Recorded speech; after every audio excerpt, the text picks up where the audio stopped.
Pakinggan ang bawat panig. When you fight for justice, think about the queer people. Kung hindi kami magkukwento, sino ang magkukwento para sa amin? Ang mga panawagan, ipababatid. Hindi talaga ito masusing pinag-aralan ng gobyerno. The women who are beaten and abused. It's time to listen to their voices. Tunghayan ang iba't ibang boses, mga kwento mula sa iba't ibang anggulo. Dito lang sa Point of View. Mapapanood tuwing linggo, alas 12 ng tanghali sa DZRH TV.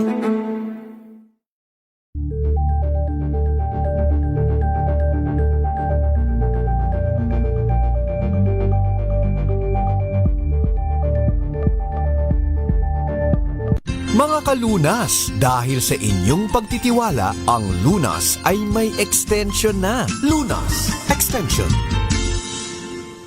Magandang gabi po, Luzon, Visayas at Mindanao. Faith Silver Clamor po ang inyong kasama. Dito po ang programang Lunas Extension.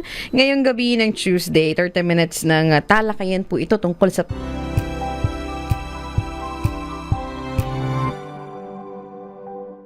Alamin ang mga maiinit na isyung pambayan, mga balitang kailangan mong malaman, usapin sa pamahalaan, politika, ekonomiya at kabuhayan. Ito ang mga dapat mong malaman, pakialaman at pag-uusapan dahil kayo ang tinig ng mamamayan dito sa Damdaming Bayan.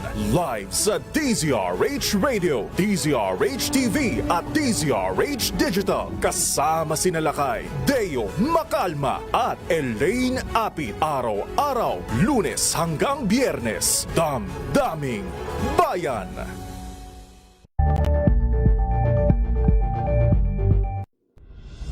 Tuloy-tuloy ang pagtulong, tuloy-tuloy ang pagseserbisyo at tuloy-tuloy ang balitaan kasama si May Binauhan sa Operation Tulong mula Lunes hanggang Biyernes.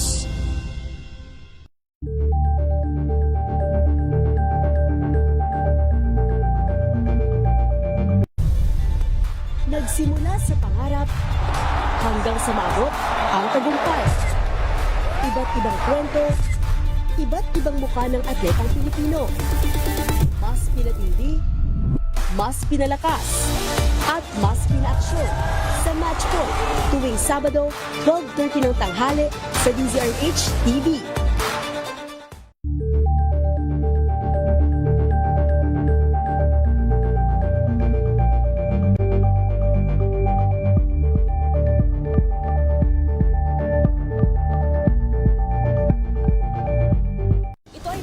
Naitalang 17 individual na ang kanilang naaresto.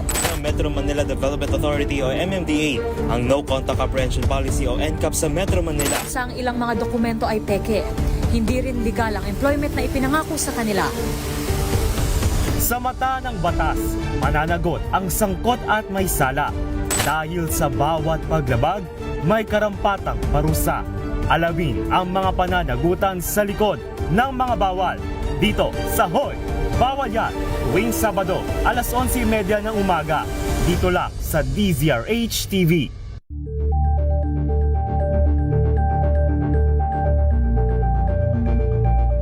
Curious ka ba sa maraming bagay? Mga kalunas, dahil sa inyong pagtitiwala, ang Lunas ay may extension na. Lunas Extension. Magandang gabi po, Luzon, Visayas at Mindanao. Faith Silver Clamor po ang inyong kasama. Dito po ang programang Lunas Extension. Ngayong gabi ng Tuesday, 30 minutes ng talakayan po ito tungkol sa pangangalaga sa ating kalusugan. At para po samahan tayo sa ating talakayan ngayong gabi, makakasama natin, graduate po siya ng FEU Dr. Nicanor Reyes Medical Foundation School of Medicine. Graduate din po siya ng Far Eastern University Manila ng BS Biology. And currently, Medical Officer 3 po siya ng Public Health Quezon City Health Department. Kasama natin Dr. Vincent Lou Mendoza. Doc Vince, magandang gabi sa inyo. Hello, Ma'am Faith, no? At sa ating lahat ng tagapakinig ngayon, sa ating lahat ng listeners, magandang gabi po. Magandang gabi sa iyo, Doc. And tama ba, Doc, ang sasabihin ko na flu season na naman sa Pilipinas? Yes, tama po, no? Kung narinig nga ng ating mga tagapakinig, no? nung pagpasok ng taon, di ba sabi nila may super flu nga. Siguro sa panahon din, tapos sinasabay ng mga konting pagulan-ulan, kaya kung mababalita natin, no, at hindi lang mababalita sa ano mismo, sa ating mga kapamilya, kaibigan, di ba? Ubo, sipon, yan din, no? Actually nga, kanina lang, sa clinic, puro ganun ng mapabata man na matanda. Yan ang iniinda na karamdaman. Ubo, sipon, masakit ng lalamunan, adok yung parang nanghihina, parang yung lagnat nasa loob. Kaya Yes. maganda pag-usapan natin ngayong gabi, no? Itong tinatawag na flu, yung influenza virus. Influenza virus. In short, Doc, yung parang, kala mo, kasi terms natin may trangkaso, di ba? Dami may trangkaso ngayon, di ba? So, basically, it's a virus. So, ano ba ang influenza virus, Doc? Ayun nga, ang influenza virus, ayun, sa pangalan palang virus to. So para rin siya, ito ay maaaring, paano ba ito na ipapasa? So ang influenza virus o ang flu virus na tinatawag ay maaaring maipasa yan sa pamamagitan ng tinatawag na pag-ubo o yung tinatawag na respiratory droplets, no? Na kapag bumabahing o nagsasalita ang mga taong may trangkaso, yun, nagpo-produce tayo ng tinatawag na drops. Para lang din siya. No, 'di ba nanggaling tayo sa panahon ng COVID, parang gano'n lang din siya, no. So ano yung mga simptomas nito, no? So yun nga po, maaring lagnat, yun nga po, inuubo, masakit ang ulo, pwede rin yung pamamaga ng lalamunan, tapos yung nabanggit na natin, yung masakit ang katawan, 'di ba? O yung tinatawag na parang body malaise, no? Yung pananakit ng katawan. Pwede rin mapasama to ng pagsusuka o pagtatay virus, pero madami nga nagsasabi, Dok, naglalagnat na ako, masakit ng lalamunan, hindi pa ba ito kailangan mag-antibiotic? Well, yun nga po. So, ang influenza, isa tong virus, pero, yun nga po, depende sa assessment ng inyong, ng inyong doktor, pwede rin magkaroon na tinatawag na bacterial infection, yung tinatawag na mga ubo, o yung pamamaga ng lalamunan, no? Yun ang ginagamitan ng antibiotic, pero kung yan ay yung tinatawag na flu lang, na hindi po kailangan ng gamitan ng antibiotic yan. Hindi nga po kasi yung iba nagsiself-medicate. Kaya delikado po yun. May tinatawag din tayong tinatawag na antibiotic resistance. Ibig sabihin lang po nun, yung antibiotic resistance, yung mga simpleng antibiotic, kapag talagang kinailangan mo na yan, hindi nagagana sa'yo, no? Papadaan yun na yung sa ugat. Kaya yun lang po, niremeda natin na hindi po lahat ng ubo-sipon ay ginagamit. Kasi mamaya yan ay virus lang. Ibig sabihin, diba kapag virus po, kusang gagaling yan. So bed rest, diba, inom ng madaming tubig. Siyempre, gagamutin natin kung ano yung mga simptomas. Symptomatic tayo, diba? Kung may ubo, magbibigay tayo para sa ubo. Yung may sipon, hindi mailabas ang sipon, magbibigay para mailabas, para matunaw. Yun na po. So, yun nga. Yun ay ulitin na, Doc. So, ang flu ay nakakahawa to na sakit na dulo ng influenza virus. So, nakaka-apekto yan sa ilong, lalamunan, sa baga.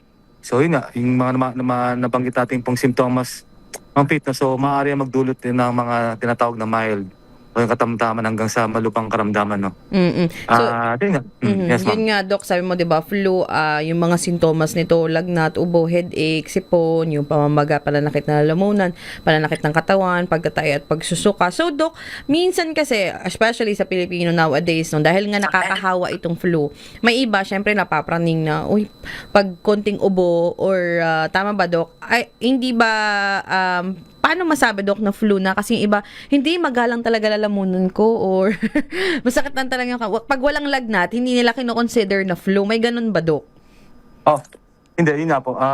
In general, yung mga nabanggit natin, yun yung mga simptomas ng influenza ng flu virus, no? Maaari kang maglagnat, maaari mamaga ng lalamunan. Pero, madi-differentiate, ibig sabihin, ang pagkakaiba niyan, kung kailangan na mag-antibiotics, siguro yung talagang nagtataas ng lagnat, nagta-30 na, nagpo-40 ng magkakasunod ng ilang araw na.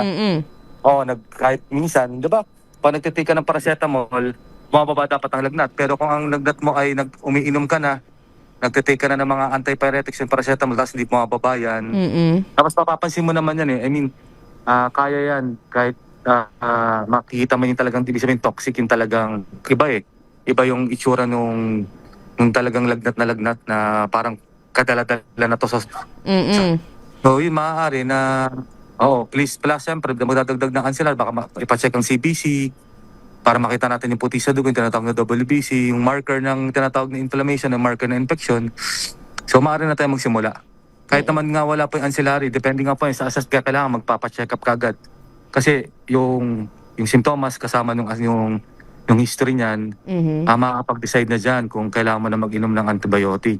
No, kasi baka mamaya naman nga, inulit na ni Doc, baka mamaya hindi mo na makakailangan inom ka na inom ng antibiotic tapos hindi mo pa tinatapos. So, mas delikado yun. Yes, kaya dapat talaga mag-ingat, no, sa pag-inom ng antibiotic. And yun nga, Doc, dapat hindi basta-basta nagsi-self-medicate. Kasi, tama ba, Doc, ang simpleng flu o influenza virus na pag tumama sa katawan ng tao, can it also cause other complications, Doc? Or may iba kasi nagkaka-pneumonia or it's a different virus, Doc?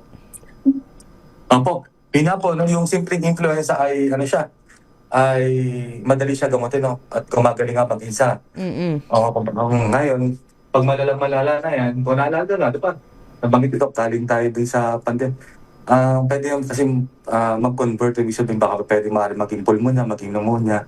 Lalo siguro kung hindi ka pa bakunado, kung wala kang, di ba may tinatawag din tayo mga flu vaccine, mamaya. I-discuss natin. So, tapos yun niya po, idadagdag na natin, ipapasok na natin yung may mga comorbidities na tinatawag. Kahit hindi po senior citizen, mas lalo na kung senior citizen. Alam naman natin, yung mga kasama natin na may mga edad na o senior citizen na tinatawag ay mababa na niya. Lahat naman tayo, laging sinasabi nito, papunta dyan, no? Una-una lang. So, ano pa po ba, yung may mga comorbidities na banggit natin. Ibig sabihin kahit wala pang senior na edad, no? Nasa 40s, nasa 50s, nasa 30s na. May high blood, mataas ang hypertension, may diabetes. So mababa rin po ang immune system niyan. Kaya yun yung mga binabantayan natin. No, kasi pag yun ay dinapuan ng influenza at lumala yung influenza, di ba, maaaring mag-convert na maaaring magkaroon ng ibang komplikasyon tulad ng pulmonya. Di ba po, maaaring, di ba, kaya yun maaaring maging komplikasyon at maaaring maging malupa o magresulta sa, alam niyo na po, sa malubang kondisyon. Yes. And Doc, itong influenza or flu, sabi mo nga na ngayon nakikita niyo sa mga clinics, no, talagang ang daming may kaso, especially dito sa Pilipinas. So, mapabata, matanda, Doc. So, yun nga, mas high risk yung mga senior citizen. Tama po ba, Doc? Yes, opo, no, senior citizen. Dahil ang mga senior citizen natin, bukod sa may ibang karamdaman na yan, alam naman natin yun nga po, mas madali na sila kapitan dahil mababa na resistensya niyan. Kaya nga diba, kadalasan din sa mga senior citizen ay, diba, kailangan lagi natin na-advise yan, pinapinom natin ng vitamins, diba? Lagi natin, diba, kung may mga available na bakuna, lagi natin binibigyan niya ng inuunahin sa bakuna. Diba? Ano pa po ba sa senior citizen nga? Kadalasan, kailangan ma-screen din sa ibang sakit kasi kung may ibang sakit siya at madapuan na, makapitan niya ng virus o kahit na bacterial infection, mas malubak kung sa atin, sa malalakas, ay simpleng ubosipon lang baka sa kanila mag-convert, maging pneumonia, no? Ayan. So, sa pagbabalik po ng ating programa ngayong gabi, tatanungin natin, Dok, ano ba ang maaaring gawin, no? At ang tamang paggamot or wastong paggamot kapag tayo po ay may flu. So, nabanggit nga kanina ni Doc na wag mag-self-medicate, wag agad-agad mag-antibiotics, diba? At paano ba tayo makakaiwas sa pagkakaroon ng flu ngayong mga panahon na ito? Ito po ang ating sasagutin sa ating programang Lunas Extension. Magbabalik po tayo pagkatapos lamang po ng ilang paalala.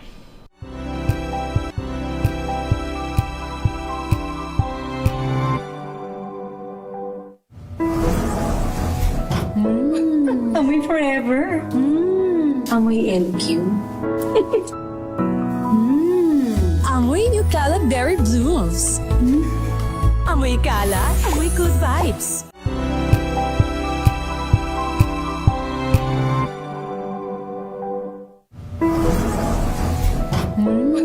Amoy forever. Amoy LQ. Amoy New Caleb Berry Blooms. Amoy kalat, amoy good vibes.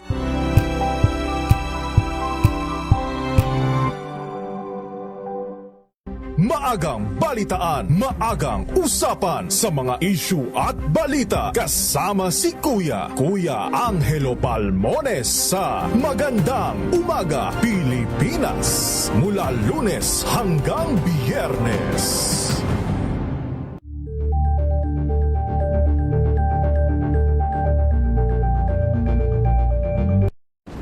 Kung good vibes ang hanap mo, dito ka na sa sigurado. Mula sa mga istoryang nagbibigay ng inspirasyon hanggang sa mga kwentong may dalang solusyon. Mga balitang pampagaan, pakiramdam at pampaganda ng araw. Hindi lang ba sa good news, kundi the better news. Mula Lunes hanggang Biyernes, 1:00 ng tanghali sa DZRH TV.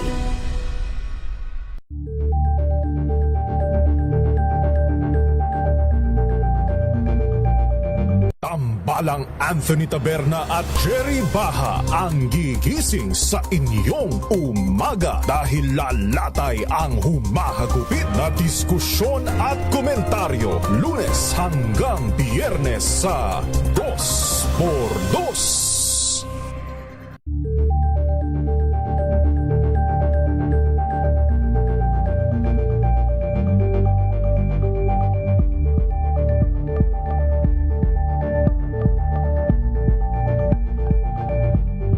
We've got you covered. From the hottest hits, exclusive interviews, kilig to the bones fan meet experience, and hataw performances of your favorite stars. Saturdays, 12 noon, dito lang sa DZRH TV.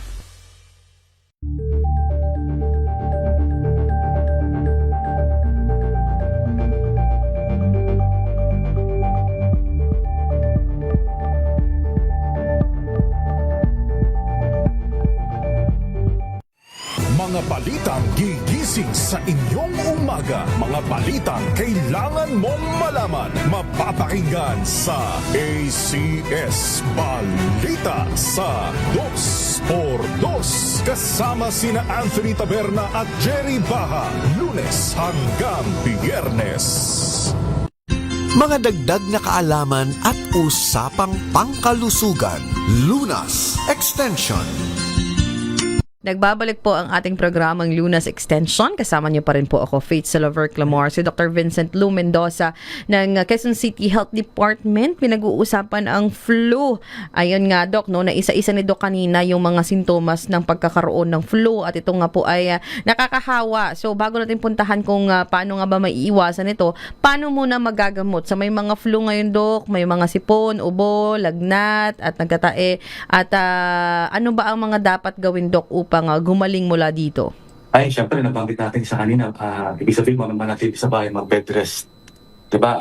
Ano pa ba? Yun na, pangalawa, nabanggit pa din po natin, ang paggamot natin sa virus, no, ay symptomatic, ibig sabihin, kung may ubo, so magbibigay tayo ng gamot para sa ubo.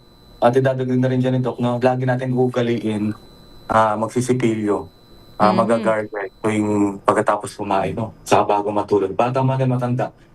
Gaano ka bata, Doc? No? So sa bata, kung yung edad na pwede na silang turuan na magsipilyo palagi.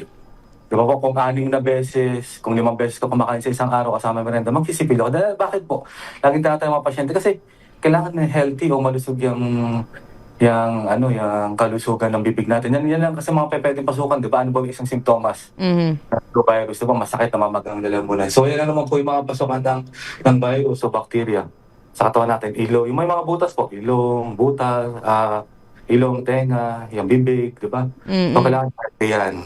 Meron nga akong nabasa, Doc, na sa ibang bansa daw parang practice na after nilang lumabas, sa Japan siguro to, pag uwi nila sa bahay, ang first thing na ginagawa aside sa maghugas ng kamay is mag-toothbrush or mag-mouthwash.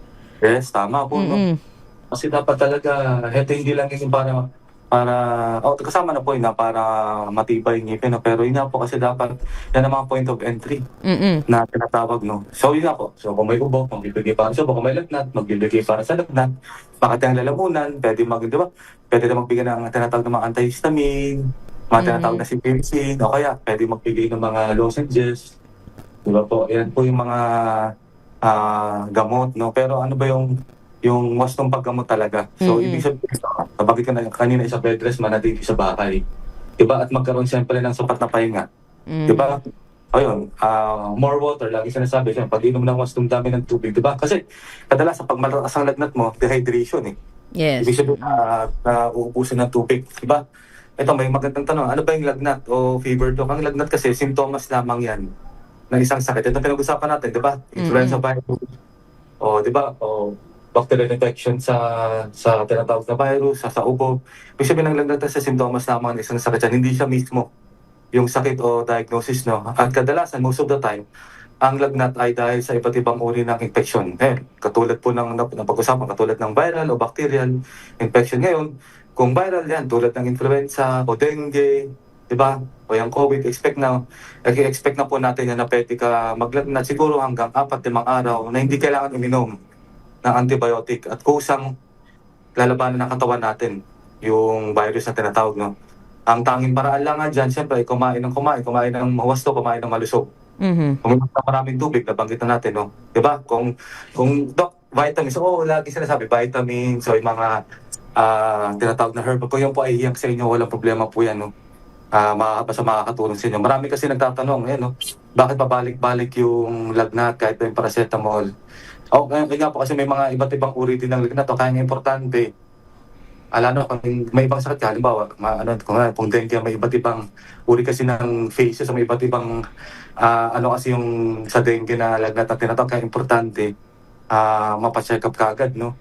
Para malaman natin kung yun ba, kailangan mo na ba mag-antibiotic, yan ba baka mamaya hindi na influenza, baka mamaya, kasi yung mga nabanggit natin mga faith, no? Lalo sa mga listeners, no? Influenza, yung mga masakit ng katawan, nagsusukan, mga sintomas din po ng tinatawag na dengue virus. Siguro sa ibang paano natin pag-usapan dengue, kaya importante, ang pinupunta namin dito sa programang Lunas ay magpa-check up para ma-identify natin. Ano yung susunod? Ugaliin siyempre, banggit po ng mga faith, no? Yun nga, magmumug, magsipilyo, ugaliin di ba? Maligo. Pag may lagnat, pwedeng maligo mong faith. Binabali natin yung mga maling paniniwala ng mga unang panahon, di ba? So pwede ka maligo 3 beses isang araw na mas lalagnatin ka, mas magkakasakit ka pag hindi ka naligo dahil madumi. Di ba yan? Mas ng paghugas ng kamay, di ba? Lagi magdi-disinfect, mag-alcohol, di ba? At yun nga po, mag-isolate, mag-stay sa bahay. Di ba kung nabanggit natin lahat mga faith, no? Sa ating mga listeners, ano po ba yun? Di ba? Yan lahat ay proper hygiene. Di ba? Ilang naman yan Tapos kailangan sa kwarto o sa bahay, di ba, may proper ventilation. Ibig sabihin, umiikot yung hangin, naaarawan, di ba? At importante yan, mag-face mask. Hindi nakakaya mag-face mask. Kung ikaw ay inuubo, di ba, may sakit, at ikaw ay papasok, nag-decide ka pumasok, kaya ng katawan mo, baka mag-face mask ka kasi baka mahawa yung mga katrabaho mo. Ayan. At nga, importante, last month, nabanggit natin, siyempre, magpabakuna. Yes. Diba? At na flu vaccination, annual yan, hindi yan kagaya ng mga tinatawag na ito. Bakit yung isang bakuna, yung pneumonia, every 5 years, kasi nga po, yung flu vaccine, annual yan, ibig sabihin taon-taon dahil dinadagdag yung bagong strain nung flu, nung influenza nung nakaraan na taon. Kaya usually, diba, dumarating ang mga March or April, May yan. So, magpapakuna. At siyempre, para protektahan tayo sa iba't ibang uri ng virus. And syempre, Doc, yun nga, yung pag-iwas sa mga mataong lugar ngayon, di ba? At marami din kasi ngayon, Doc, may lagnat na or may ubo, may sipon, talagang mag-opisina pa or gagala pa. So, parang panawagan din, no, na tayo na rin ang mag-isolate, ba, Doc, sa sarili para mag-spread yung virus.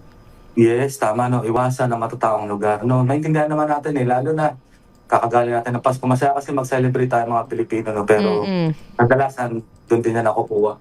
Diba? Yes. Tumitignan po ko sa damit ng kasama mo, kasabay mo, katabi mo kumain, katabi mo sa loob na sasakyan. Diba nabanggit naman, very tama po. So, yung konting perang kikitain mo, baka mas malaki mawala kung pipilitin mo pa magtrabaho. Ipahinga mo na lang, isolate mo. Yung 2-3 araw na ipapahinga mo, baka mas malaking kapalit yan. Diba? Baka 1 buwan. 2 linggo hindi makapasok pag lumala yung sakit mo. So, ibig sabihin lang mag-isolate. Yes. Doc, sabi nga natin, no, ang mga doktor ang magsasabi kung kailan mag-antibiotic. So, to what extent, Doc, or gaano nakalala ang mga sintomas para sabihin na yung pasyente kailangan dalhin na sa clinic or sa ospital? Ayun. Nabanggit natin sa kanila. Kung yung lagnat niyan ay kahit umiinom na ng pampababa ng lagnat tulad ng paracetamol at hindi po nga baba, nagpamataas pa lalo, nagda-39, 40, ilang oras na, ilang araw na. Ano pa? Siguro pag yung tuloy-tuloy yung pagsusuka, pagtatae, di ba, nabanggit ka na masakit ang ulo, pero may matinding masakit ang ulo, siguro talagang pag masakit na kung sa 1 to 10 ang pinakamasakit, siguro pag sinabi ng pasyente na 11/10 na, di ba, at naglalagnat, di ba? nakita mo na ito pa yung at nawala ng gana kumain.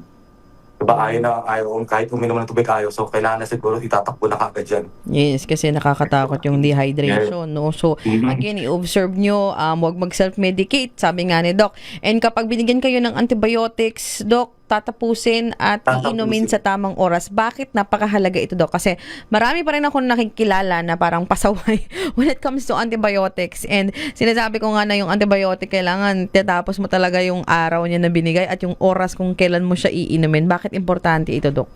Yes, Ma'am Pete, no? Matagdag ni Doc, no, Ma'am Pete. Dahil nga, kadalasan, tama po yung sabi nyo, no? Ang antibiotics kadalasan may 7 araw yan, pero meron may 5 araw, may 3 araw, depende sa lakas at uri ng antibiotic. Pero kasi, ang mga pasyente natin, no, pag nakainom na yan, usually kasi kakarga ng epekto ng antibiotic 3-4 na araw. Ibig sabihin, mag-e-epekto na sa katawan, kakarga na yan. So, gaganda na yung pakiramdam. So, yun pa yung pagkakamali ng karamihan sa atin, no? No, na ako, sa totoo, may mga kakilala, may kapamilya na tinako na nakakalungkot. At syempre, napagsasabihan natin na kasi 3 araw, 4 na araw, gumanda na ito, tinigil ko na. So, delikado po yun dahil nga po din sa tinatawag na antibiotic resistance. Ibig sabihin lang po, yun nga po, kapag in the future o sa susunod na mga panahon, pag nagkasakit ka ulit, kahit simpleng infection sa ihiyan, simpleng infection sa baga, o simpleng kahit nasugatan ka lang at kailangan ng antibiotic, magtataka ka, hindi na gumagana sa yung mga simpleng antibiotic. Kasi nga po, din nga po sa history nyo, din sa mga ginawa nyo mga nakaraan na panahon na 3 araw lang, 4 na araw lang, na dapat kinumpleto man ng 7 araw, o kinumpleto man ng 10 araw, hindi mo tinapos ang antibiotic. Kaya yun po yun, ibig sabihin, yung antibiotic ngayon, hindi na oral, hindi na kaya ng katawan mo na iinumin, kailangan papadaanin na sa ugat, isuswero na sa yung gamot. Di ba po, mas mahal yun. Kasi pag ang pagswero ng gamot, di naman yan outpatient, o hindi yan ginagawa sa i-admitting ka yan sa hospital. At siyempre, mas mahal yung mga gamot na papadaanin sa ugat. Ayan ha. So again, kumonsulta at yun nga para makaiwas tayo sa pagkakaroon ng flu, yung mga paalala ni Doc kanina, proper hygiene talaga, maghugas ng kamay, mag-face mask kung pupunta sa mga mataong lugar. Especially now talaga, Doc, no, na napakauso nitong sakit na to. So make sure na lang na naka-face mask kasi maraming tao na rin na nakakalimot mag-face mask dahil wala ng COVID. Yes, tama, no? Yun yung mga ano natin, Ma'am Kate, sa atin, lahat na sa mga bagong listeners, no? So, itigil natin, stop the spread. So, paano yun? So, huwag na isama, iwasan. Sinabi na naman, iwasan maratang lugar. At dadagdagan ko lang, huwag na isama ang mga bata sa matataong lugar kung di maiwasan lumabas. Kayatin natin, syempre, ating mga magulang. O syempre sila lolo't lola na magsuot ng face mask. Hindi lang sila lolo't lola, dadagdagan dito. Sino pa yung mga magulang natin o kapamilya natin na may tinatawag na comorbidities o ibang sakit. Diba? O palaging magugas ng kamay, diba? Mag-sanitize ng kamay, mag-sanitize, mag-alcohol. Hindi rin nakakaya magdala ng alcohol, diba? Siyempre, kung nakakaranas kayo ng simptomas ng flu, katulad po naman ang banggit natin, kumonsulta ka agad sa pinakamalapit, diba? Na doktor o health center. Parang unahan na agad, Doc, no? Kung may accessible naman. At yun nga, may mga health centers na may mga libreng konsulta, Doc, no? Na mga...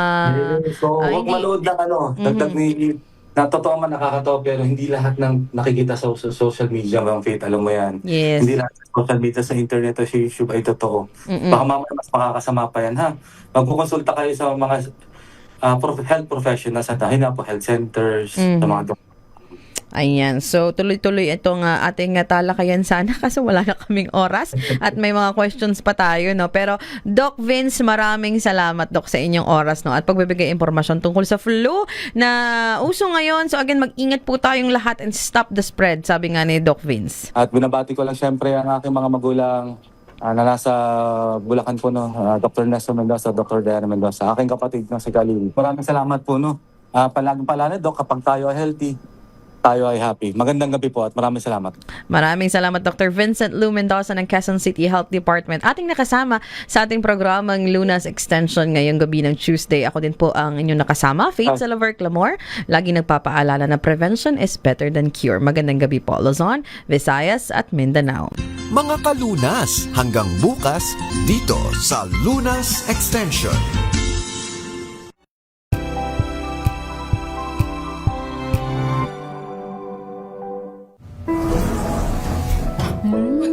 Amoy forever.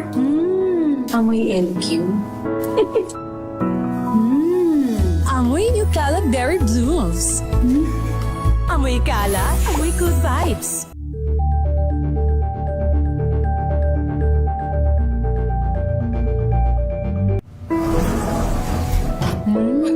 Amoy forever.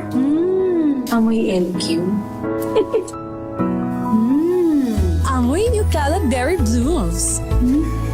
Amoy kalat, amoy good vibes.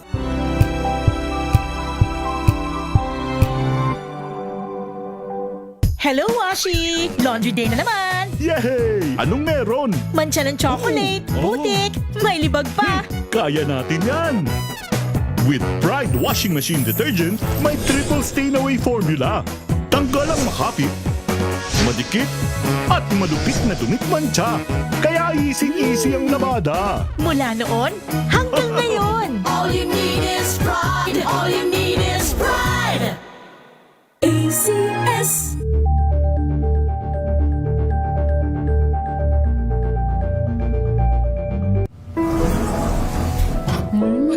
Amoy forever. Amoy LQ.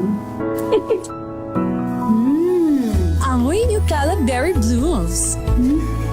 Amoy kalat, amoy good vibes.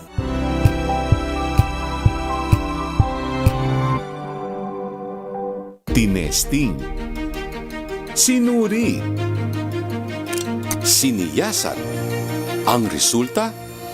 Super effective ang Shield sa pagpatay ng bakterya at virus. Shield Antibacterial Soap. Believe ang mga eksperto sa Philippine Nurses Association. At si Mami. Tiwala ako sa Shield.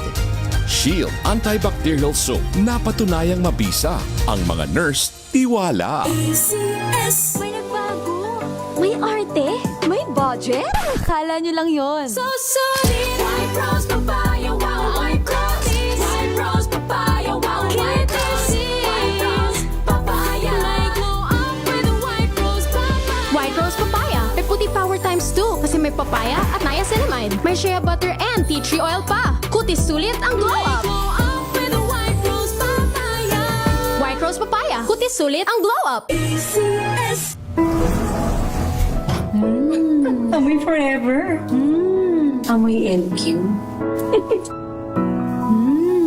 Amoy New Caleb Berry Blues. Amoy kalat, amoy good vibes.